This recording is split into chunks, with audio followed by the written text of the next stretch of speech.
Olá, eu sou o Guilherme Decanini, sou estudante de Medicina e esse é o segundo vídeo sobre saúde pública da TV Paraguaçu. Nesse vídeo eu vou estar falando sobre câncer de próstata. Para começar, então vamos definir o que é a próstata. A próstata é uma glândula exclusivamente masculina, ela fica localizada na pelve. Ela tem mais ou menos o formato de uma maçã, porém bem menor, com o tamanho máximo de 4 centímetros. Ela tem uma relação com a bexiga na parte da frente superior e com o reto na parte de trás, posteriormente. Ela tem a função de produção de um líquido que compõe o sêmen masculino. Por dentro dela é onde passa a primeira parte da uretra, que é aquele canalzinho que liga a bexiga até a parte do pênis para exteriorizar a urina. Bom, falando sobre o câncer então, ele vai ser aquela doença consequente da multiplicação irregular de célula que vai formar uma massa na próstata. Segundo o INCA, ele é o segundo câncer mais incidente na população de sexo masculino. Porém, ele é considerado um câncer da terceira idade, já que 75% dos casos eles acometem homens acima dos 65 anos. As causas específicas ainda não são definidas, não se conhece ainda. Porém, existem aqueles fatores de risco, que vão estar incluindo a população naquela população de risco para desenvolver a doença. Esses fatores estão relacionados à idade, então quanto maior a idade, maiores as chances. Também há fatores familiares, então o paciente que tem o pai que apresentou a doença, um tio, principalmente um irmão, sabe-se que tem maiores chances. E também os hábitos de vida. Uma coisa importante é que a alimentação rica em gordura ela vai estar aumentando bem as chances do desenvolvimento da doença. É uma doença que não apresenta sintomas no início. Então é impossível do paciente saber que ela está acontecendo. Confunde-se muito com aquela sintomatologia urinária que vem aparecer em homens de terceira idade, como incontinência urinária, dificuldade para urinar, aquela sensação de bexiga cheia mesmo após já ter urinado. Tudo isso tem a ver com uma outra doença, que é a hiperplasia prostática benigna. Ela não tem relações com o câncer. É uma doença que também acontece na próstata e ela vai estar causando uma interrupção daquela parte prostática da uretra, nesse caso gerando dificuldade de urinar. Os sintomas urinários no câncer de próstata, eles tendem a aparecer quando a doença já está no estágio muito avançado. Devido a essa ausência de sintomas iniciais, é importante que seja feito o rastreio e o diagnóstico precoce da doença, já que o câncer de próstata é uma doença que tem cura, e quando descoberta mais precocemente, maiores as chances dessa cura. Então, sabendo a importância de se fazer um diagnóstico precoce, entramos naquela questão do rastreio. O Ministério da Saúde não indica mais o rastreio do câncer de próstata, porém a Sociedade de Urologia aconselha sim que seja feito. Tá? A Sociedade de Urologia indica acima dos 40 anos, comece a fazer esse rastreio. Porém, se você está enquadrado no fator de risco, quanto antes você começar, melhor. Como é feito o rastreio, então?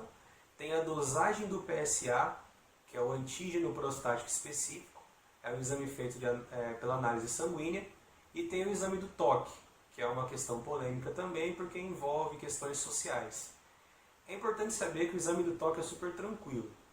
É um exame que é rápido, não é um exame dolorido, é um pouco desconfortável, e ele deve ser feito para evitar um mal maior. Então a questão cultural que impede a realização desse exame, ela deve ser deixada de lado por um bem maior.